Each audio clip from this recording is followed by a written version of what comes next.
Salut la famille, aujourd'hui, on ne va pas parler de promesses, on va parler de faits. Des bus par centaines qui arrivent sur le terrain, une percée diplomatique historique à l'ONU, le FMI qui félicite officiellement l'Algérie, des avancées concrètes pour la diaspora, et un Ramadan 2026 préparé en amont, sans improvisation. Pendant que certains doutent, l'Algérie avance, discrètement mais sûrement. Transport, économie, diplomatie, protection des Algériens de l'étranger, tout s'accélère en même temps. Reste bien jusqu'à la fin, parce que certaines infos vont directement changer le quotidien de milliers de familles, ici et à l'étranger. Si tu es fier de voir ton pays bouger, like, abonne-toi, active la cloche et maintenant, on entre dans le vif du sujet. En Algérie, il y a des décisions qui marquent une époque. Des décisions qui ne font pas juste la une des journaux pendant 24 heures, mais qui changent concrètement la vie quotidienne de millions de citoyens. Et le programme national des 10 000 nouveaux bus fait clairement partie de ces tournants majeurs. Depuis des années, le transport public était l'un des points noirs du quotidien algérien. Bus vétustes, pannes répétées, retards interminables, inconfort, surpopulation, parfois même des risques pour la sécurité. Étudiants, travailleurs, familles, tout le monde en a souffert.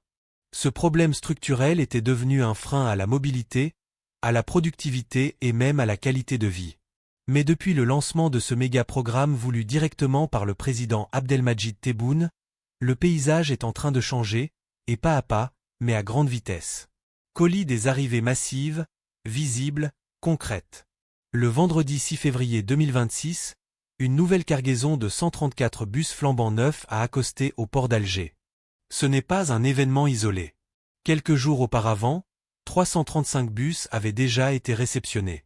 En moins d'une semaine, ce sont donc près de 500 bus qui ont rejoint le territoire national.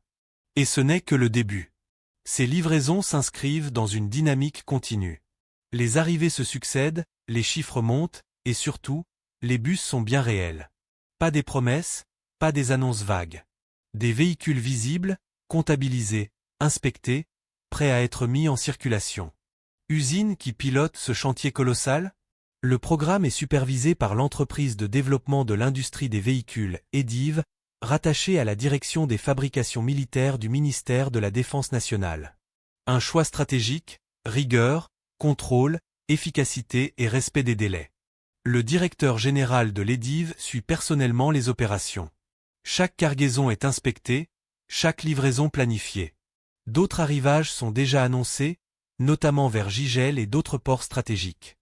Globe sur la zone Europe-Amérique des partenaires internationaux solides. Sur les 10 000 bus prévus, 6 800 sont gérés directement par l'EDIV, en partenariat avec des constructeurs internationaux reconnus. Chine, Yutong, King Long, référence mondiale du transport collectif. Allemagne, Mercedes-Benz, MAN, synonyme de fiabilité et de durabilité. Le reste du programme est assuré par des opérateurs nationaux et privés, renforçant ainsi le tissu industriel local. Des bus nouvelle génération. On ne parle pas ici de simples véhicules. Ces bus répondent aux standards modernes internationaux. Climatisation performante. Sièges ergonomiques. Accessibilité pour personnes à mobilité réduite. Système de freinage ABS. Caméras de surveillance. Normes environnementales récentes. Réduction de la consommation de carburant. Résultat, plus de confort, plus de sécurité, moins de pannes, moins de pollution. Silhouette de bus, un impact social et économique massif. Ce programme ne se limite pas au transport. Il génère des milliers d'emplois indirects, chauffeurs, mécaniciens, techniciens. Une meilleure ponctualité pour les travailleurs. Un accès facilité aux universités pour les étudiants. Une réduction du stress quotidien. Une amélioration de la mobilité urbaine. Ces bus vont circuler à Alger, Oran, Constantine, Annaba, Sétif, et bien au-delà. Le transport public algérien entre clairement dans une nouvelle ère. Pendant que certains pays parlent, l'Algérie agit. Et sur la scène internationale, les actes comptent plus que les discours. Fin janvier 2026, à New York, l'Algérie a été élue par acclamation au poste de vice-présidente de la commission préparatoire, PrepCom, de la future conférence des Nations Unies sur la prévention et la répression des crimes contre l'humanité. Globe sur la zone Europe-Amérique, une élection sans vote, sans contestation. Cette élection s'est faite sans opposition, au nom du groupe africain. Dans le langage diplomatique, c'est extrêmement fort. Cela signifie confiance totale, consensus international, reconnaissance du rôle historique de l'Algérie, balance une mission stratégique mondiale. Cette commission prépare une convention internationale majeure, comparable à celle sur le génocide ou les crimes de guerre. Elle vise à définir clairement les crimes contre l'humanité, mettre en place des mécanismes de prévention, renforcer la coopération judiciaire entre États, lutter contre l'impunité. L'Algérie ne sera pas simple spectatrice. Elle codirige les travaux, influence les textes, participe aux orientations clés. Colombe, une continuité historique. Ce rôle s'inscrit dans l'ADN diplomatique algérien. Soutien constant aux peuples opprimés. Défense de la cause palestinienne. Engagement pour le droit international.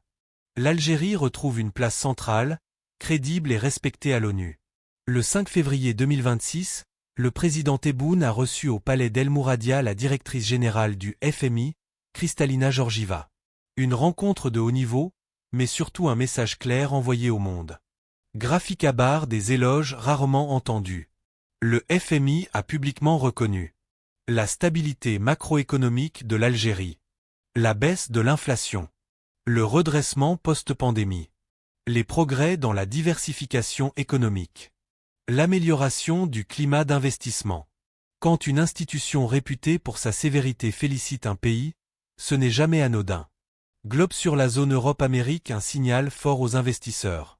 L'Algérie n'est plus perçue comme un pays à risque, mais comme un acteur sérieux, une économie résiliente, un partenaire crédible.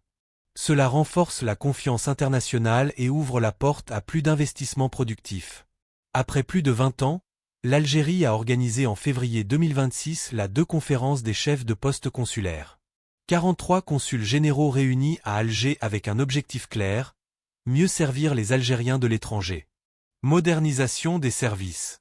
Parmi les décisions clés. Numérisation accrue. Rendez-vous en ligne. Moins de paperasse. Procédure accélérée. Poignée de main, protection renforcée. L'État s'engage à assister en cas de problème juridique. Soutenir les familles. Défendre les droits sociaux. Maintenir le lien identitaire. Un message clair, la diaspora est une force, pas un oubli. L'accord de reconnaissance mutuelle des permis entre l'Algérie et l'Italie est désormais officiel. Automobile, ce que ça change concrètement. Conversion du permis sans examen. Gain de temps. Facilitation de l'emploi. Intégration sociale renforcée. Un accord utile, concret, directement bénéfique pour des dizaines de milliers de personnes. L'État prépare le Ramadan 2026 avec approvisionnement sécurisé, contrôle des prix, soutien aux familles modestes. En parallèle, le sud algérien connaît une dynamique économique sans précédent. Infrastructures, énergie, agriculture, emploi.